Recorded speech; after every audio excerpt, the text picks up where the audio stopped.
The multi-purpose tool that comes with the Pfaff Quilt Ambition 630 sewing machine can be used for quite a few different things. Here are three that we use all the time. So first off, you do notice that there is a hole in one of those toes. So it is the perfect shape for a needle. So it's flat on this side. So if I'm putting a needle in the machine, you can drop the needle into the hole and then use this to help lift it up into position and hold it. So if you have trouble with your hands getting all the way down here and in where the needle is while you're trying to hold it and insert it, let this be the handy tool that helps you lift it to the highest position and then tighten it in place.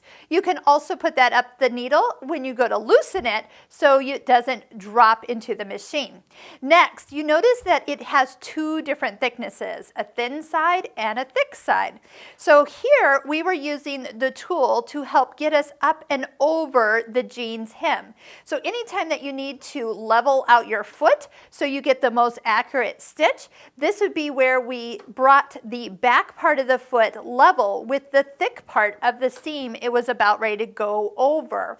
So that way you don't have to push your fabric, you're not going to break needles, and you don't get little tiny stitches coming up to the mountain you're going over and long stitches when you drop off the other side. So that is a helpful tool. This is a video we did on how to hem jeans or do a denim seam. And then the last thing is when you are sewing buttons on. Now there is a built-in stitch number 39 for sewing buttons on with this machine.